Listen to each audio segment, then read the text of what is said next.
आप सभी का बहुत बहुत स्वागत है आपके अपने YouTube चैनल क्विक स्टडीज में। और आज हम बात करेंगे भारत दर्शन के अगले स्टेट तेलंगाना के बारे में। लेकिन स्टेट के बारे में शुरू करें इससे पहले मैं आप सब लोगों का बहुत बहुत धन्यवाद करना चाहूंगा।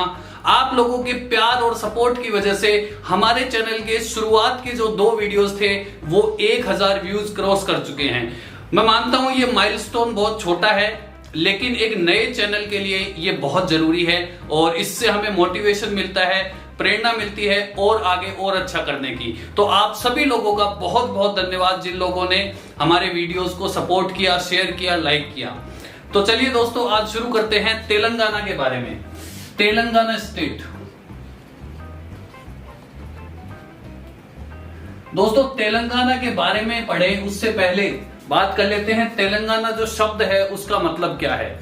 दोस्तों तेलंगाना शब्द जो है वो उसकी दो थ्योरीज मानी जाती हैं। पहली थ्योरी तो है कि तेलंगाना स्टेट जो है वो त्रिलिंगा देशा से बना है। किससे बना है? त्रिलिंगा देशा। त्रिलिंगा देशा क्या है दोस्तों? ऐसा कहा जाता है कि भगवान शिव ने जब धरती पे अवतार लिया तो 3 लिंगों के रूप में लिया। 3 लिंग जो थे वो 3 पर्वतों के ऊपर 3 अलग अलग लिंगा थे जिनके रूप में भगवान शिव ने अवतार लिया। जिनमें से एक जो लिंग है वो तेलंगाना में है वर्तमान में, और जो बाकी के 2 लिंगा हैं यानी जो 2 पर्वत हैं वो कहां पे हैं? आंध्र प्रदेश में। लेकिन क्योंकि पहले ये एक ही थे तो इसलिए इस क्षेत्र का नाम तेलंगाना पड़ा। दूसरी थ्योरी दोस्तों ये कहा जाता है the land of Telugu people. Land of Telugu people यानी तेलुगु लोगों का क्षेत्र, उससे क्या बना है? तेलुगु लोगों के क्षेत्र से क्या बना है? तेलंगाना। तो इसके नाम के बारे में ये 2 थ्योरीज हैं जो कि काफी मशहूर हैं। एक तो त्रिलिंगा देशा से ये तेलंगाना बना है, दूसरा the land of Telugu people. ये तो हो गई इसके दोस्तों नाम की बात। अब बात कर लेते हैं इसकी ज्योग्राफिकल लोकेशन की। दोस्तों तेलंगाना कहां पाया जाता है? ये भारत का अगर हम साउथ का हिस्सा बनाएं तो कुछ इस जगह पे तेलंगाना स्थित है। ठीक है, ये वाला जो क्षेत्र है ये क्या है? तेलंगाना। यानी तेलंगाना की लोकेशन क्या हो गई?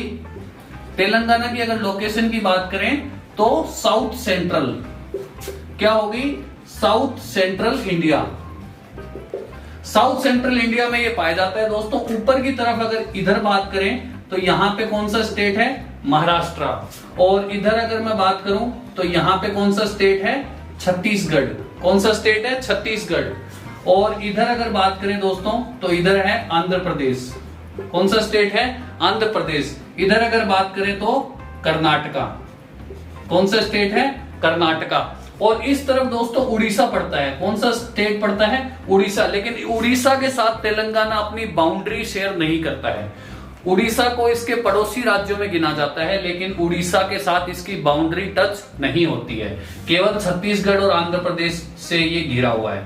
ठीक है दोस्तों, और ये हमारा तेलंगाना। ठीक है, तो ये कुछ इसकी ज्योग्राफिकल लोकेशन है। पड़ोसी राज्यों की बात करें तो महाराष्ट्र, छत्तीसगढ़, उड़ीसा के साथ ये बाउंड्री शेयर नहीं करता, आंध्र प्रदेश और कर्नाटका, इनसे ये घिरा हुआ है। अब कुछ बात करते हैं दोस्तों इसकी हिस्ट्री के बारे में। ठीक है दोस्तों, अगर इसके ये जो स्टेट है दोस्तों ये डेक्कन प्लेट्यू में पड़ता है। कहां पड़ता है? डेक्कन प्लेट्यू। कहां पड़ता है? डेक्कन प्लेट्यू के अंदर स्थित है। इसकी हिस्ट्री की बात करें तो दोस्तों तेलंगाना का जो क्षेत्र था वो पहले हैदराबाद के नाम से जाना जाता था, यानी कि हैदराबाद प्रोविंस। और हैदराबाद प्रोविंस में किसका राज होता था? निजाम का राज होता था। किसका राज होता था? निजाम जो था वो यहाँ पे रूल करता था। अब दोस्तों क्या हुआ कि 1947 में जब देश आजाद हुआ तो यहाँ का जो निजाम था उसने कहा कि हम इंडिपेंडेंट रहना चाहते हैं और इंडियन यूनियन जो थी उसमें शामिल नहीं होना चाहते। तो निजाम ने क्या कह दिया कि हम तो इंडिपेंडेंट राज्य बन के रहना चाहते हैं, हम भारत के इंडियन यूनियन में शामिल नहीं होना चाहते। तो सरकार ने इसके बाद क्या किया? मिलिट्री ऑपरेशन चलाया। मिलिट्री ऑपरेशन का नाम क्या था? ऑपरेशन पोलो। ठीक है, ऑपरेशन पोलो चलाया गया, जिसके बाद तेलंगाना को भारतीय सरकार के अधीन कर लिया गया, उसको इंडियन यूनियन में शामिल कर लिया गया। तो कोई अगर पूछे कि हैदराबाद को कैसे शामिल किया गया? ऑपरेशन पोलो के द्वारा हैदराबाद को शामिल किया गया। अब दोस्तों इससे आगे हिस्ट्री की बात करते हैं। तो दोस्तों जब इसको शामिल कर लिया गया तो 1950 में भारत सरकार द्वारा इसके पहले चीफ मिनिस्टर घोषित किए गए। पहले चीफ मिनिस्टर दोस्तों कौन थे? एम के वेलोडी। कौन थे? एम के वेलोडी। ये कौन थे? फर्स्ट सीएम तेलंगाना या फिर उस समय इसका नाम क्या था? हैदराबाद। तो हैदराबाद के पहले सीएम कौन थे? एम के वेलोडी। ये किसके द्वारा घोषित किए गए? गवर्नमेंट के द्वारा। सेंट्रल गवर्नमेंट जो थी, इंडियन गवर्नमेंट, उसके द्वारा ये बनाए गए। तब इलेक्शन नहीं हुए थे। तो पहले इलेक्शन कब हुए दोस्तों? 1952 में डेमोक्रेटिक इलेक्शन हुए। और डेमोक्रेटिक इलेक्शन के बाद पहले सीएम कौन बने? बी रामकृष्ण राव। कौन बने? बी रामकृष्ण राव। ये क्या बने? ये डेमोक्रेटिक सीएम बने। यानी इलेक्शन के बाद पहले सीएम कौन थे? जब 1952 में पहले चुनाव हुए यहाँ पे, तो चुनाव के बाद कौन बना पहला सीएम? बी रामकृष्ण राव। लेकिन अगर कोई पूछे हैदराबाद का पहला सीएम कौन था, तो ये आंसर आएगा एम के वेलोडी, जो कि गवर्नमेंट के द्वारा बनाया गया था। ठीक है, इसके लिए इलेक्शन नहीं हुए थे और इसके लिए इलेक्शन हुए थे। ठीक है दोस्तों, अब 1952 के बाद आते हैं 1953 में। 1953 में दोस्तों आया था स्टेट रीऑर्गेनाइजेशन कमिटी। क्या थी? एसआरसी। एसआरसी का पूरा नाम क्या है? स्टेट रीऑर्गेनाइजेशन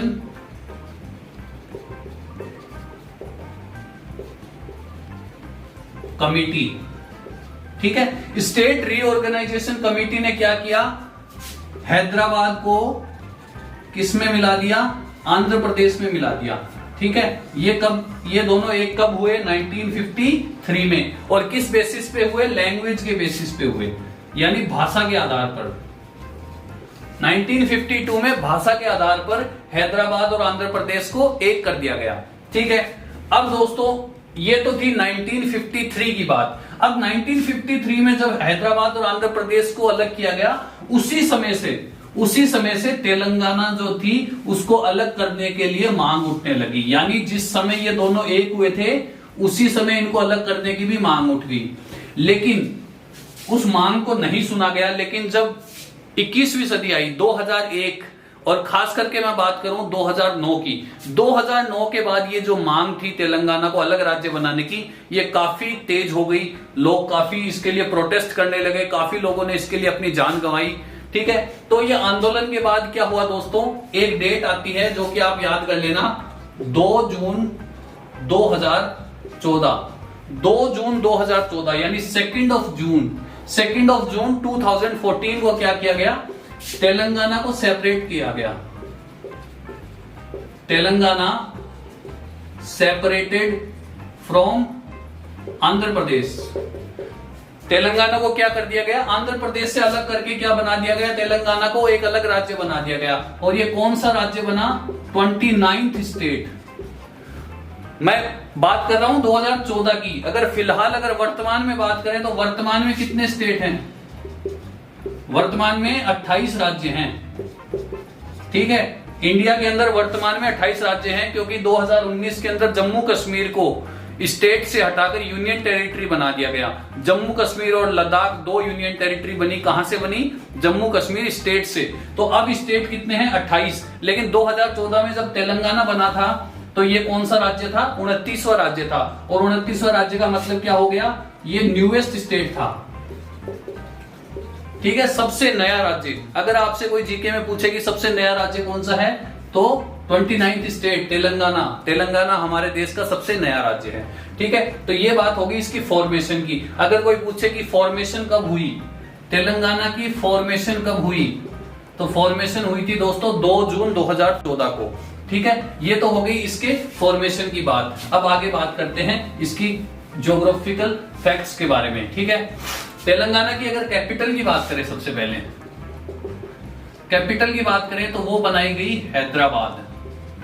ठीक है, हैदराबाद जो है वो क्या है? Twin capital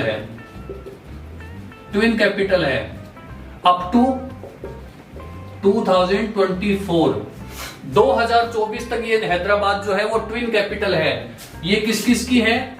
Telangana plus Andhra Pradesh, ये आंध्र प्रदेश की कैपिटल भी है वर्तमान में। लेकिन जिस समय तेलंगाना को अलग किया गया उस समय यह कहा गया कि हैदराबाद जो है वो फिलहाल आंध्र प्रदेश की कैपिटल हो सकती है 10 साल के लिए। कितने साल के लिए? 10 साल के लिए। लेकिन 10 साल जैसे ही पूरे हो जाएंगे, यानी 2024 जब हो जाएगा, तो हैदराबाद किसकी कैपिटल रहेगी? केवल तेलंगाना की। आंध्र प्रदेश को अपनी नई कैपिटल बनानी पड़ेगी। इस शर्त के साथ इसको हैदराबाद को ट्विन कैपिटल बनाया गया था। ठीक है, ये तो होगी इसकी कैपिटल। डिस्ट्रिक्ट की अगर बात करें तो टोटल डिस्ट्रिक्ट कितने हैं? 33 जिले हैं तेलंगाना के अंदर। अब दोस्तों अगर इसके बात करें एरिया के बारे में, ठीक है, तो एरिया की बात करें तो वो है दोस्तों 1,12,077 किलोमीटर स्क्वायर, यानी 1,12,077 किलोमीटर स्क्वायर। ठीक है, ये तो क्या है इसका एरिया। ठीक है, और अगर इसकी बात करूं दोस्तों मैं पॉपुलेशन के बारे में, पॉपुलेशन की अगर दोस्तों हम बात करें इसकी, तो वो है 3,52,00,000 के आसपास। ठीक है, या फिर अगर मैं सीधा कहूं 35 मिलियन, लगभग 3,52,00,000 के आसपास है। ये 2011 सेंसस के अकॉर्डिंग है। किसके अकॉर्डिंग है? 2011 सेंसस के अकॉर्डिंग। अब अगर इसकी डेंसिटी की बात करूं, पॉपुलेशन डेंसिटी, पॉपुलेशन डेंसिटी की बात करें तो एरिया और पॉपुलेशन के हिसाब से इसकी पॉपुलेशन डेंसिटी कितनी आएगी? 307 व्यक्ति प्रति किलोमीटर स्क्वायर, 307 व्यक्ति प्रति वर्ग किलोमीटर। ठीक है, 307 पर किलोमीटर स्क्वायर, इसकी ये क्या है? पॉपुलेशन डेंसिटी है। अगर इसकी लिटरेसी रेट की बात करूं, लिटरेसी रेट यानी साक्षरता दर, साक्षरता दर की दोस्तों अगर बात करें तो वो है 72.8, जो कि क्या है? भारत की जो एवरेज लिटरेसी रेट है उससे कम है। और ये किसके अकॉर्डिंग है? 2017-18 के अकॉर्डिंग।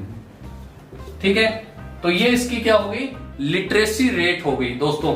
तो ये जो फैक्ट्स थे आपको क्लियर हो गए। हैदराबाद जो है वो इसकी तेलंगाना की कैपिटल है और 2024 तक वो आंध्र प्रदेश की भी कैपिटल रहेगी। डिस्ट्रिक्ट कितने हैं? टोटल 33 डिस्ट्रिक्ट हैं। एरिया कितना है इसका? 1,12,077 किलोमीटर स्क्वायर है। अगर रैंक की बात करूं तो 11वें रैंक पे आता है। ठीक है, रैंक इतना कुछ खास जरूरी है नहीं, ये याद रख लेना, 1,12,077 किलोमीटर स्क्वायर। पॉपुलेशन की अगर बात करें तो लगभग 35 मिलियन है। अगर अपन ऐसे बात करें करोड़ में तो 3,52,00,000 के आसपास इसकी। ठीक है, पॉपुलेशन डेंसिटी जो है वो 307 प्रति वर्ग किलोमीटर है, यानी 307 पर किलोमीटर स्क्वायर, ये इसकी पॉपुलेशन डेंसिटी है। लिटरेसी रेट की बात करें तो 72.8 है, जो कि इंडिया की एवरेज लिटरेसी रेट से कम है। जिन लोगों को स्क्रीनशॉट लेना है फटाफट स्क्रीनशॉट ले लो। चलिए दोस्तों आगे बढ़ते हैं और अब बात करते हैं तेलंगाना के कल्चरल फैक्ट्स के बारे में। ठीक है, यानी कि यहाँ की संस्कृति से जुड़े हुए कुछ महत्वपूर्ण फैक्ट्स के बारे में हम बात कर लेते हैं, क्योंकि किसी भी स्टेट की कल्चर भी उतना ही जरूरी है जितने बाकी के ज्योग्राफिकल फैक्ट्स और पॉलिटिकल फैक्ट्स। ठीक है, तो कल्चर में सबसे पहले आएगी दोस्तों यहाँ पे बोलने जाने वाली भाषाएं, यानी कि लैंग्वेजेस। अगर लैंग्वेज की बात करूं दोस्तों तो सबसे पहले आती है ऑफिशियल लैंग्वेज। ऑफिशियल लैंग्वेज यहाँ की है तेलुगु। कौन सी है ऑफिशियल लैंग्वेज? तेलुगु। और क्योंकि ये हैदराबाद का क्षेत्र है जहां पे मुस्लिम संख्या भी बहुत ज्यादा है, इसलिए यहाँ की उर्दू जो है वो क्या है? Additional language. ठीक है, यहाँ की एडिशनल लैंग्वेज कौन सी है? उर्दू। इसके अलावा यहाँ पे कौन कौन सी बोली जाती है? मराठी भी बोली जाती है, तमिल भी बोली जाती है, हिंदी भी बोली जाती है। ये सब क्या है? अन्य भाषाएं। लेकिन तेलुगु ऑफिशियल लैंग्वेज है और उर्दू इसकी एडिशनल लैंग्वेज है। अब दोस्तों लैंग्वेज के बाद बात कर लेते हैं यहाँ के रिलीजन की। यहाँ पे कौन कौन से रिलीजन मिलते हैं। ठीक है, तो रिलीजन में बात करें तो सबसे ज्यादा मात्रा में दोस्तों यहाँ पे हिंदू हैं। हिंदुओं की संख्या कितनी है? 85.09%। उसके बाद दोस्तों आते हैं मुस्लिम्स। ठीक है, मुस्लिम्स कितने हैं? 12.68%। और फिर आते हैं दोस्तों क्रिश्चियंस, यानी ईसाई धर्म। ईसाई धर्म दोस्तों यहाँ पे है 1.3%। और फिर जो बाकी के जो बचे हुए धर्म हैं वो अदर में वो कितने हैं? लगभग 0.9%। तो ये तो थी यहाँ पे रिलीजन्स की बात। लार्जेस्ट रिलीजन कौन सा है यहाँ पे? लार्जेस्ट रिलीजन है हिंदू रिलीजन। ठीक है, तो ये हो गई हमारी लैंग्वेज और रिलीजन। फटाफट हम इसके सिंबल्स की ओर बात कर लेते हैं। ठीक है। सिंबल्स की बात करें तो सबसे पहले आता है इसका एम्बलम, ठीक है। क्या आता है? एम्बलम। एम्बलम दोस्तों इसका क्या है कि इसका एम्बलम बना है दोस्तों आपका जो इसका यहां का जो वारंगल जो है, वारंगल गेट बोलते हैं जिसको, वारंगल गेट, और उसके साथ में क्या है? चार मीनार। क्या है? चार मीनार। इसके एम्बलम की फोटो मैं आपके वीडियो में साथ में डाल दूंगा। वारंगल गेट बोलते हैं, ठीक है। थोड़ा नाम मेरे को भी अक्सर याद नहीं रहता है, ये थोड़ा भूल जाता हूं मैं, ठीक है। वारंगल जो है वो यहाँ का, वारंगल एक क्षेत्र है जहां पे वारंगल फोर्ट भी है, वारंगल का किला है, और उसी किले में वारंगल गेट है। तो वारंगल गेट और उसके अंदर से चार मीनार दिख रही है, तो ये क्या है? यहाँ का एम्बलम है। अब एम्बलम के बाद दोस्तों बात कर लेते हैं यहाँ के मैमल की, यानी इस यहाँ का जो राज के पशु, वो क्या है दोस्तों? स्पॉटेड डियर, स्पॉटेड डियर, ठीक है। यानी कि यहाँ पे जो स्पॉटेड हिरण जो होता है वो क्या है? यहाँ का मैमल है। अगर स्टेट बर्ड की बात करूं तो वो है दोस्तों इंडियन रोलर। क्या है? Indian roller. बहुत ही खूबसूरत पक्षी होता है, ठीक है, इंडियन रोलर। और अब बात कर लेते हैं दोस्तों यहाँ के स्टेट ट्री की बात कर लेते हैं, ठीक है दोस्तों। अगर यहाँ के स्टेट ट्री की बात करें तो वो है प्रोसोपिस सिनेरारिया, सिनेरारिया, ठीक है। प्रोसोपिस सिनेरारिया, प्रोसोपिस सिनेरारिया है, ये बायोलॉजिकल नेम है। इसको हिंदी में हम लोग क्या बोलते हैं? खेजड़ी, ठीक है। खेजड़ी बहुत मात्रा में राजस्थान में भी पाई जाती है, तो ठीक है, राजस्थान में भी खेजड़ी नाम से बोलते हैं, हिंदी में भी इसका नाम खेजड़ी होता है, लेकिन बायोलॉजिकल नेम क्या है? प्रोसोपिस सिनेरारिया, ठीक है। अब दोस्तों बात कर लेते हैं यहां के फ्लावर की। फ्लावर है दोस्तों सेना ओरिक्यूलेटा, सेना ओरिक्यूलेटा, ये इसका बायोलॉजिकल नेम है। हिंदी में इसको क्या बोलते हैं? तरवड़। क्या बोलते हैं? तरवड़। एक येलो कलर का फ्लावर लगता है जिसके पौधे के साथ में कुछ फलियां भी लगती है, उन फलियों की सब्जी बनती है, ठीक है।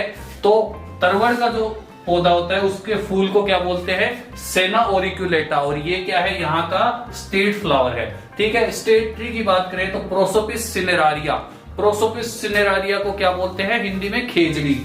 और बर्ड कौन सा है? Indian roller. और मैमल कौन सा है? Spotted deer. एम्बलम क्या है? वारंगल गेट, और उसके साथ में चार मीनार, ठीक है। तो ये बात होगी यहाँ के सिंबल्स की। रिलीजन आपने देख ही लिया, लार्जेस्ट रिलीजन कौन सा है? हिंदू। और लैंग्वेज की बात करें तो ऑफिशियल लैंग्वेज है तेलुगु, और एडिशनल लैंग्वेज क्या है? उर्दू। जिन लोगों को स्क्रीनशॉट लेना है ले लो।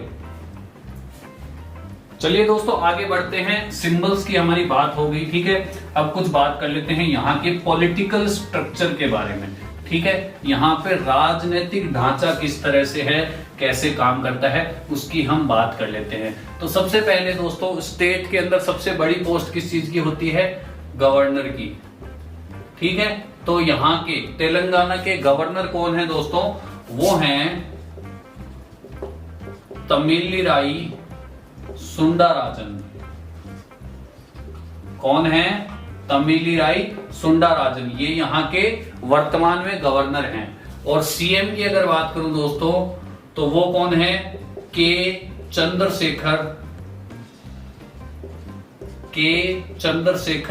राव, या इनको केसी राव शॉर्ट फॉर्म में इनको बोलते हैं केसी राव। अगर इनकी पार्टी की बात करूं तो टीआरएस पार्टी से हैं, ठीक है। पॉलिटिकल पार्टी कौन सी है इनकी? टीआरएस। नाम क्या है इनका? के चंद्रशेखर राव। ये क्या है? करंट सीएम है। और करंट गवर्नर कौन है? तमिलिराई सुंदरराजन, ठीक है। अब दोस्तों बात कर लेते हैं यहाँ पे सीटों की, ठीक है। सबसे पहले आता है दोस्तों राज्यसभा की कितनी सीटें हैं। राज्यसभा की यहाँ पे 7 सीटें हैं, ठीक है। लोकसभा की अगर बात करूं तो लोकसभा की दोस्तों यहाँ पे सीटें हैं 17। ये तो होगी राज्यसभा और लोकसभा की। अब दोस्तों यहाँ पे क्या है? विधान परिषद है, ठीक है। विधान परिषद की कितनी सीटें हैं? 40। ये क्या है? विधान परिषद, ठीक है। और यहां पे विधानसभा भी है, ठीक है। विधानसभा की कितनी सीटें? 19 सीटें। ये क्या है? विधानसभा। अब जैसा कि आप लोग देख सकते हैं यहां पे विधान परिषद और विधानसभा दोनों हैं, ठीक है, दोनों हैं, तो इस सिस्टम को क्या बोलते हैं? Bicameral system. क्या बोलते हैं? Bicameral system. हिंदी में इसको क्या बोलते हैं? द्विसदनीय, द्विसदनीय विधान मंडल।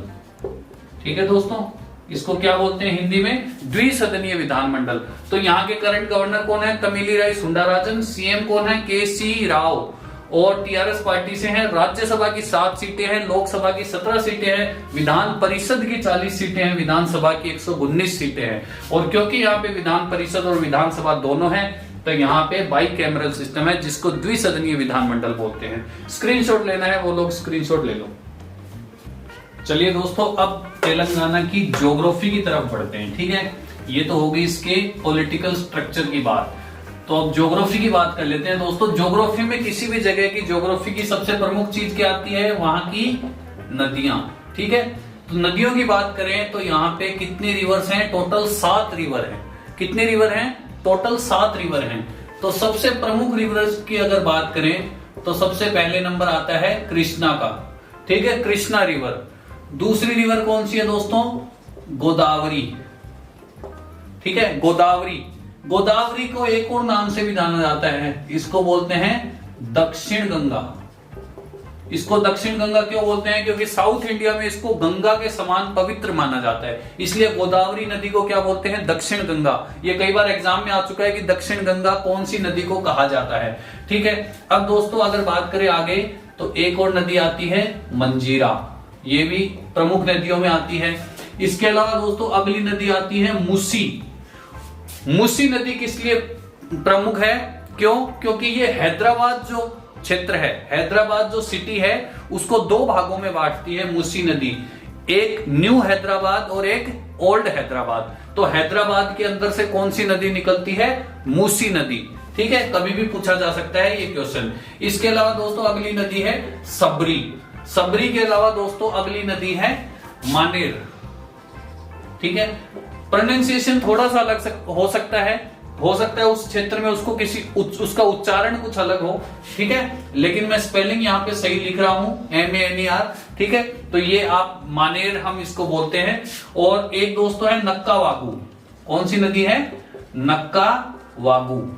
ठीक है, ये 7 यहाँ की प्रमुख नदियां हैं। ठीक है, पहली, दूसरी, तीसरी, चौथी, 5वीं, 6ठी, 7वीं, ये 7 नदियां हैं दोस्तों। इसमें सबसे प्रमुख अगर नदियों की बात करें जो कि बार बार एग्जाम में आती हैं, वो कौन सी हैं? कृष्णा रिवर, गोदावरी रिवर और मूसी रिवर। ये 3 तो आप अच्छे से याद कर लेना। ठीक है, इसको दक्षिण गंगा बोलते हैं। ये मूसी रिवर जो है ये हैदराबाद को 2 हिस्सों में बांटती है और कृष्णा रिवर के ऊपर सबसे बड़ा डैम है। अब डैम्स की बात चली गई है तो फटाफट हम डैम्स भी कवर कर लेते हैं, यानी कि तेलंगाना के प्रमुख बांध। ठीक है, प्रमुख बांधों की बात करें दोस्तों तो सबसे पहला बांध आता है नागार्जुन। नागार्जुन डैम। ये कौन सी नदी के ऊपर बना हुआ है? कृष्णा रिवर पे बना हुआ है। ठीक है, अभी अभी मैंने आपको बताया था कृष्णा नदी प्रमुख है। ये नागार्जुन डैम है दोस्तों, ये कृष्णा रिवर पे बना हुआ है। ये वर्ल्ड्स लार्जेस्ट मेसनरी डैम है। ठीक है, कौन सा डैम है? Masonry dam. अब जिन लोगों को नहीं पता मेसनरी डैम क्या होता है, हिंदी में इसको बोलते हैं चिनाई बांध। क्या बोलते हैं? चिनाई बांध। इंग्लिश में इसको बोलते हैं मेसनरी डैम, यानी कि वो बांध जो कि ईंट पत्थरों से बना हुआ है। ईंट पत्थरों से बना हुआ यानी चिनाई बांध कौन सा है? दुनिया का सबसे बड़ा कौन सा बांध है? नागार्जुन डैम। और नागार्जुन डैम वो इसका कुछ हिस्सा तेलंगाना में आता है और कुछ हिस्सा आंध्र प्रदेश में आता है। तो जब आपने आंध्र प्रदेश पढ़ा था तब भी आपने नागार्जुन डैम पढ़ा होगा। ठीक है दोस्तों, तो ये तेलंगाना का भी हिस्सा है। कौन सी नदी के ऊपर है? कृष्णा नदी के ऊपर है दोस्तों। इस अगला जो दूसरा जो ये तो हो गया पहला, दूसरा जो बांध है तेलंगाना का प्रमुख वो है श्री राम सागर डैम। ठीक है, ये कौन सी नदी के ऊपर बना हुआ है? ये गोदावरी नदी के ऊपर बना हुआ है। ठीक है, गोदावरी। ये 2 तेलंगाना के प्रमुख डैम है और ये दोनों आप अच्छे से याद कर लेना, नागार्जुन डैम और श्री राम सागर डैम। 2 हैं, 2 प्रमुख डैम हैं। ठीक है, और अब बात कर लेते हैं दोस्तों, हमारी रिवर्स हो गई, डैम्स हो गए, अब हम किसकी बात करते हैं, नेशनल पार्क और वाइल्ड लाइफ की, वाइल्ड लाइफ सेंचुरी। ठीक है, नेशनल पार्क या वाइल्ड लाइफ सेंचुरी, 3 यहाँ पे प्रमुख नेशनल पार्क हैं। ठीक है, सबसे पहला नेशनल पार्क जो प्रमुख है वो है दोस्तों कासु ब्रह्मानंदा रेड्डी। कौन सा नेशनल पार्क है दोस्तों, यहाँ पे सबसे प्रमुख पहला कासु ब्रह्मानंदा रेड्डी नेशनल पार्क। ठीक है, दूसरे अगर बात करें तो वो है दोस्तों महावीर हरिण वनस्थली नेशनल पार्क। कौन सा है दोस्तों, दूसरा महावीर हरिण वनस्थली नेशनल पार्क। ठीक है, यह है वनस्थली। और तीसरा दोस्तों नेशनल पार्क जो इंपॉर्टेंट है यहाँ का तेलंगाना, वो है मृगवनी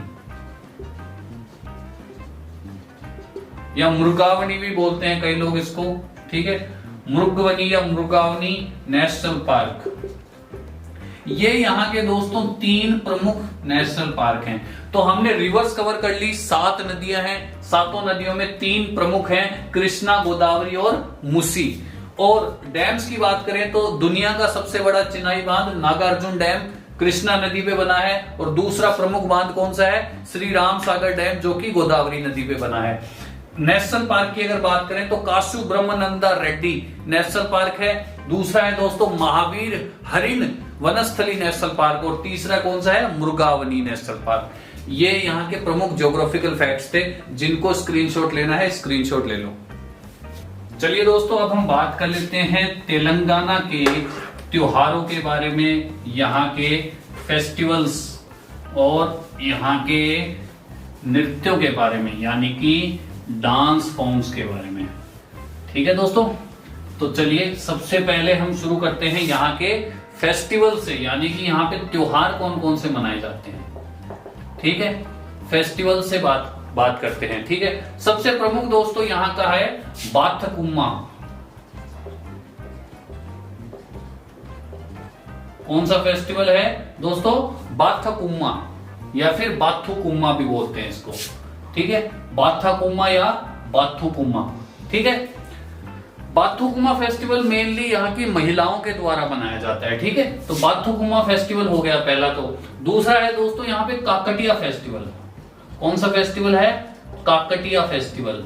ठीक है दोस्तों, काकटिया फेस्टिवल हो गया। इसके अलावा एक और फेस्टिवल है दोस्तों यहाँ पे, जिसको डेक्कन फेस्टिवल बोलते हैं। क्या बोलते हैं, डेक्कन फेस्टिवल। मैंने पहले बताया आपको तेलंगाना किस में आता है, डेक्कन प्लेट्यू में आता है। ठीक है, तो इसको डेक्कन फेस्टिवल बोलते हैं। इसके अलावा यहाँ पे दशहरा भी खूब धूमधाम से मनाया जाता है, दशहरा। ठीक है, या इसको हम विजयदशमी भी बोलते हैं। ठीक है, दशहरा या विजयदशमी। और इसके अलावा दोस्तों यहाँ पे बोनालू, एक बोनालू फेस्टिवल भी होता है, वो भी तेलंगाना में मनाया जाता है। इसके अलावा यहाँ पे क्योंकि मुस्लिम पॉपुलेशन है, तो यहाँ पे रमजान भी मनाई जाती है और मुहर्रम भी मनाया जाता है। ठीक है, ईद भी मनाई जाती है। ये सारे मुस्लिम फेस्टिवल्स हैं। इसके अलावा दोस्तों यहाँ पे कुछ टेंपल फेस्टिवल्स भी होते हैं। यहाँ पे तेलंगाना में जो भी प्रमुख मंदिर हैं उनके अपने फेस्टिवल होते हैं। ठीक है, टेंपल फेस्टिवल्स होते हैं यहाँ पे, और टेंपल फेस्टिवल को वहां पे क्या बोलते हैं, जत्रास। ठीक है, टेंपल फेस्टिवल को वहां पे क्या बोलते हैं, जत्रा। ठीक है, अलग अलग मंदिर के अलग अलग फेस्टिवल होते हैं जो कि खास उसी मंदिर के आसपास मनाए जाते हैं, उनको बोलते हैं जत्रास। ठीक है, तो ये तो हो गई यहाँ के फेस्टिवल्स की बात। अब यहाँ पे बात करते हैं दोस्तों डांस फॉर्म्स की। डांस फॉर्म्स, ठीक है, यहाँ की प्रमुख नृत्य कला। ठीक है, सबसे पहली जो डांस फॉर्म जो आती है वो है दोस्तों पेरिनी शिव तांडवम।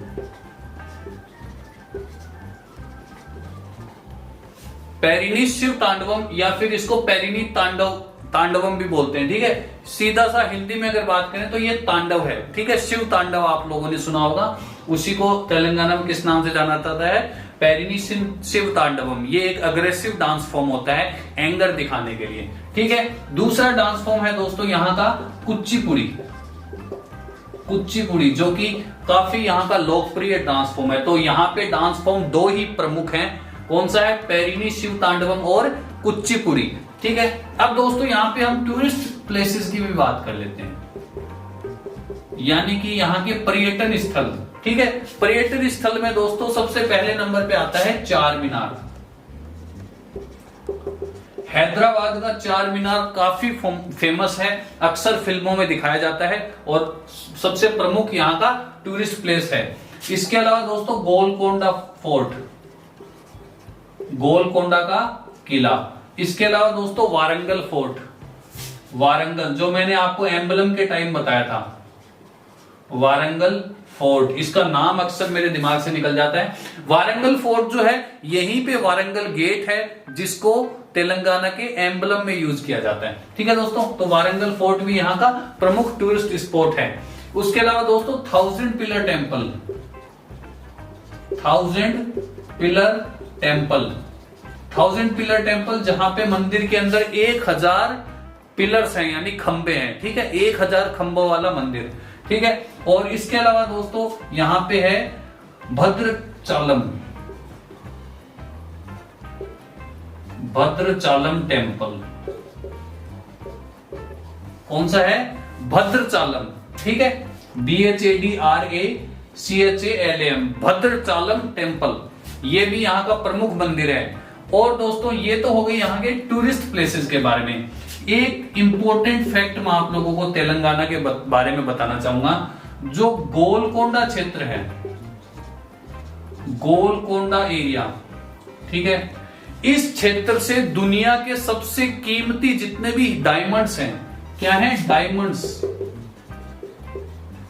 जितने भी दुनिया में प्रमुख हीरे हुए हैं ना, उनमें से ज्यादातर कहां मिले हैं? गोलकोंडा क्षेत्र में मिले हैं। यहां तक कि जो कोहिनूर जो डायमंड है,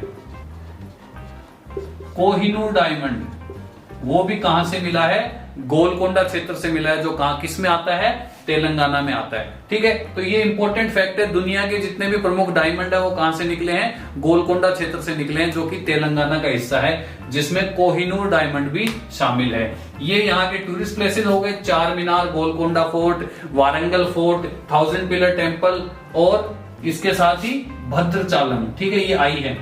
और इसके साथ डांस फॉर्म की अगर बात करें तो पेरिनी शिव तांडवम और कुचिपुड़ी, ये दो यहाँ के डांस फॉर्म हैं। फेस्टिवल्स की बात करें तो बाथुकुम्मा और उसके अलावा काकटिया, डेक्कन फेस्टिवल, दशहरा, बोनालू, रमजान और उसके अलावा मुहर्रम, ये सब मनाए जाते हैं। इसके साथ में ईद और कुछ टेम्पल फेस्टिवल होते हैं जिनको जतराज बोलते हैं। तो आई होप कि आपको ये सब चीजें क्लियर हो गई होंगी।